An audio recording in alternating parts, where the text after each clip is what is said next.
Hi, I'm Isabel Marcaselli, for anybody who may not know me.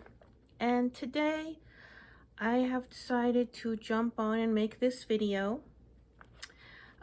because it's National Poetry Month. And I'm happy to talk about some of the work that I've done in poetry. And I'm holding up in my hand a book that I published years ago called Heart's Eye, Selected Poems and Songs. And this is the culmination of, oh goodness, some 20 years of writing. Just to give you a little background story, this book is my response to a quote by Antoine de Saint-Exupéry in his book, The Little Prince, if you've read it, in which it's written, it is only with the heart that one can see rightly. What is essential is invisible to the eye.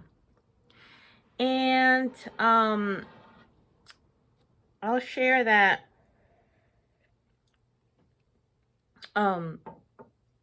that really got me inspired with the title for sure, Heart's Eye. And I had been keeping some 100 plus journals of writing, which started from my youth into my years in New York. And these notebooks were turning into a little bit of a fire hazard, so I actually destroyed them.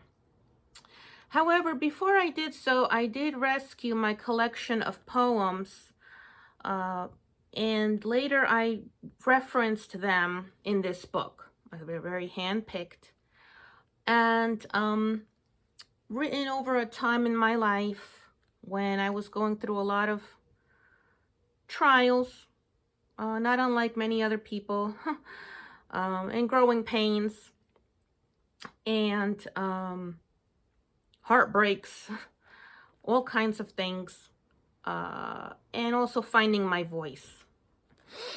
So this video was unscripted, and I will say that it was the untimely death of a friend that prompted me to finally give my intentions a kick. I had always intended to put out a book of poetry and just go ahead and publish it in the way that I envisioned. And it was very important that to me that it looked like what I wanted it to look like. So this is why I went about laying it out and getting it out there to readers. I've gotten really nice feedback. And, you know, the poetry community isn't very large out there, but it's one that, you know, is a very great one, and an evolving one, ever evolving.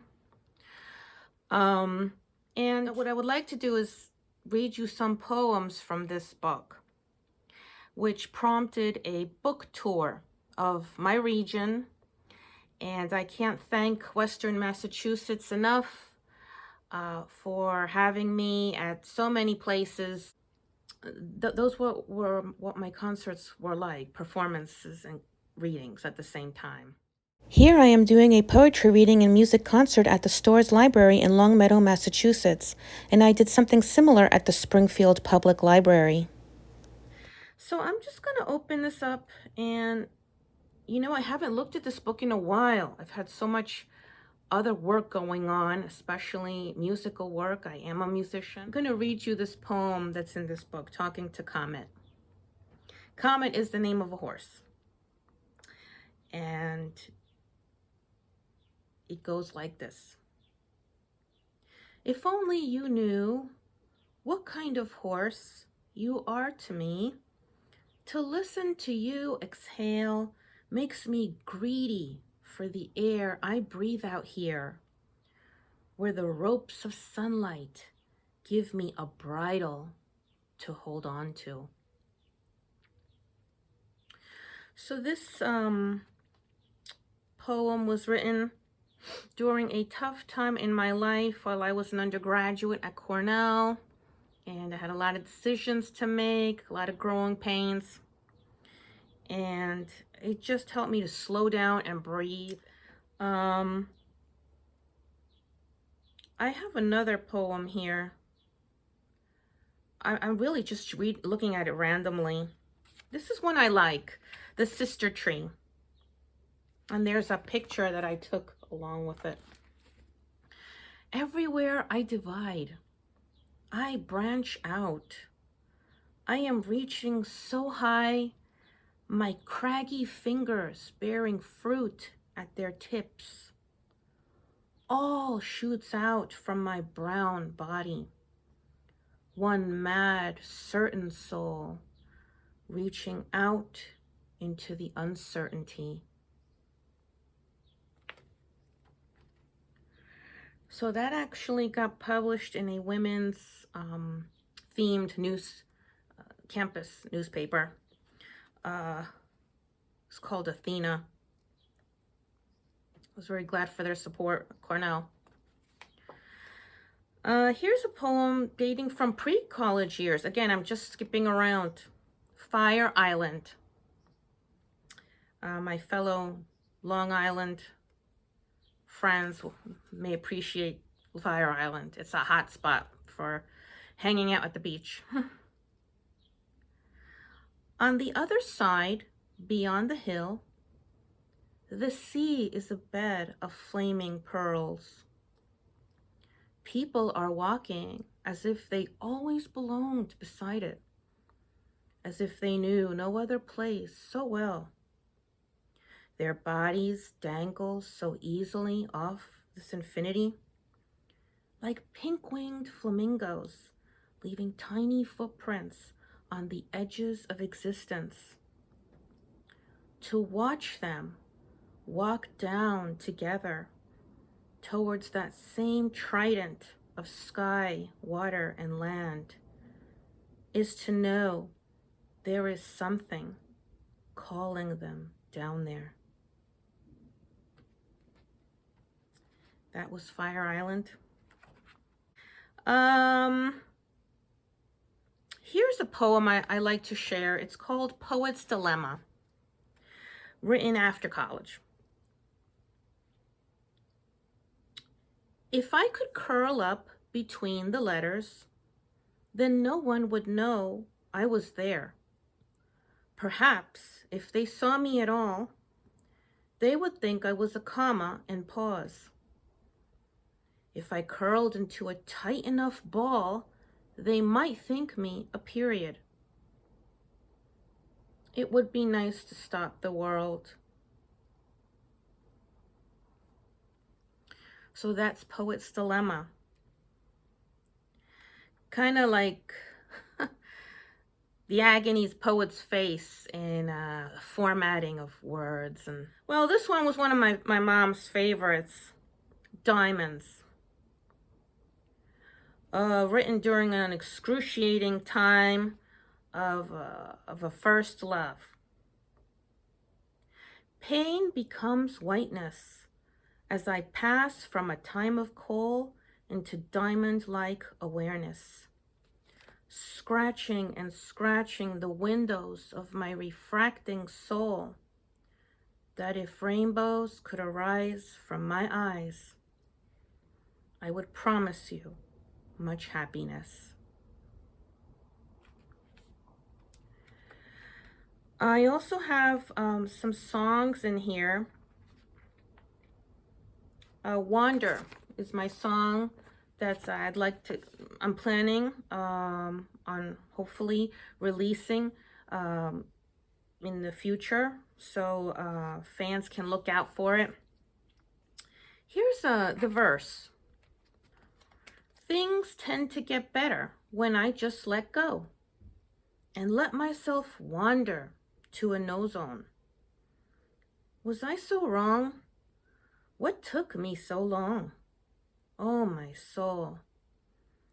When I wander, then I wonder. When I wander, then I wonder. It's like hieroglyphics to read my own heart. I don't know how God does it, the sum or the parts. What I can see is that I can be, and that's enough. When I wander, then I wonder. When I wander, then I wonder. Oh, I wonder. Anyway, I'm going to leave you with that. Thank you so much for your kindly spending some time with me today in honor of this poetic month. And a lot of poets that I love, I read poetry very heavily growing up. You know, A.R. Ammons, Robert Bly, Mary Oliver, just are still my favorites today. And I can't forget Pablo Neruda. I had the good fortune to interview A.R. Ammons, I'll tell you before I go. And I'm going to leave a link in the comments to that interview. While I was a student at Cornell, he was a professor of English. He is the 2-time National Book Award winner. And I had the privilege of acting as a literary talk show host for the Poets Cafe, a literary talk show produced by William Kraft. And Bill was so gracious as to let me do the interview, and it's popular. It's actually going on over 4,500 hits to date. Here I am pictured on the set with A.R. Ammons to my right and Bill Kraft to my left. And I'm so delighted that it's getting out there. May it inspire folks, he was a very legendary poet, A.R. Ammons. And something of an influence on me in the respect that, well, I love nature and I love writing about it. So for me, it's really always an adventure. And I really remember his words that a new walk is a new walk. I hope I'm quoting it well, right? So A.R. Ammons fans will probably know that verse, that little quote. So take care, and maybe I'll get a chance to make another poetry video for you. Bye-bye. Have a wonderful day.